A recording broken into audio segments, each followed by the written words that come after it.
Dad. Rockville. He had an illegal. That's right. He had an illegal. For 3 months. An illegal named Hitler. That's right. Oh no, maybe that's a different story. I'm combining the stories. What does Mitt Romney say about it? Still associated with the investigation. Well, Mitt Romney's never done anything wrong except put his dog on top of a car, so that's, Man of Fair Oaks, the crash was along the left side. Do you know if the airbags in that used car you're buying? Yep, Mitt Romney at the Olympics. Ask your dealer. Mitt Romney ran for president. To go to Carfax.com. Mitt Romney has never cheated on his taxes. 6:30 WMAL's AccuWeather forecast looks like this. A few snow showers in places. WMAL News Time, 8:17. Grandy and Andy on the news continues. Commercial free.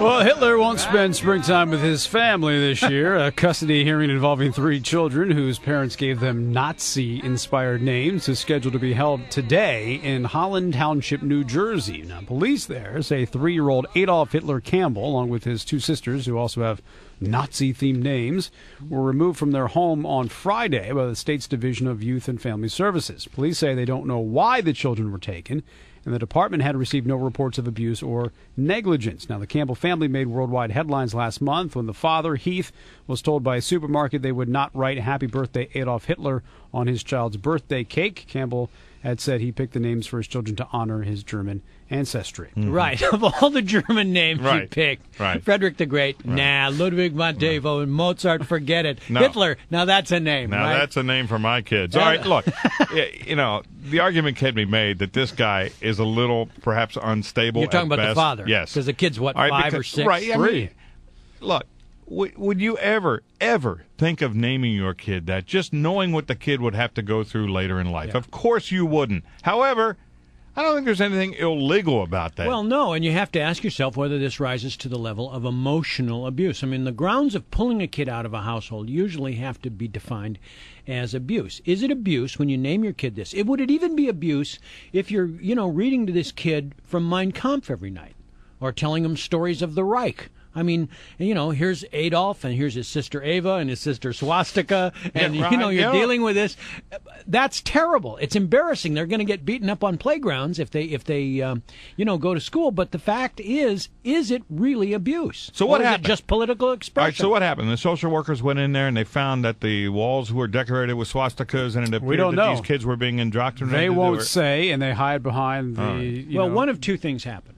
Either they were able to discern real physical or emotional abuse, which means their father or their mother, both were doing something terrible to them, or they've made a terrible mistake, and this is going to come back to hurt them. Yeah. WMAL News Time, 8:19. To the city that was built from underground. For Pittsburgh, I am back. Kind of a big football game this weekend between the Ravens and the Steelers in Pittsburgh, and the mayor there has changed his name. To Adolf Hitler? Because of it. No. It's another German name, actually. Oh, okay. Luke Ravenstall is the mayor's name. Yeah, that's right. He's only 28 years old, by the way. Is now Luke Steelerstall because they're playing the Ravens. He said he decided to remove Raven from his name just as the Steelers will remove the hated Ravens from contention on Sunday. It's just a ceremonial thing for 1 week. Coincidentally, Stall means steel, right? Yes. So his German name for steel. His name is now Luke Steel. Yeah. Well. By the way, if that's true, I certainly think Michael Steele ought to respond by naming himself Michael Raven, at least through the playoffs. Is Michael Steele a Ravens fan? That doesn't make any difference at all. He is a Maryland native, and he obviously he's probably a Redskin fan. That's what I'm saying. He's from Prince George's County. The Redskins are not in the game. Well, it doesn't make a difference. Right. That doesn't mean it. Trust me, the people from Prince George's County and Montgomery County who love the Washington Redskins hate the Baltimore Ravens and will be cheering for the Pittsburgh Steelers this weekend. Mm-hmm. Am I wrong about that, Andy? No, you're not wrong at all, Neiman. You're always right.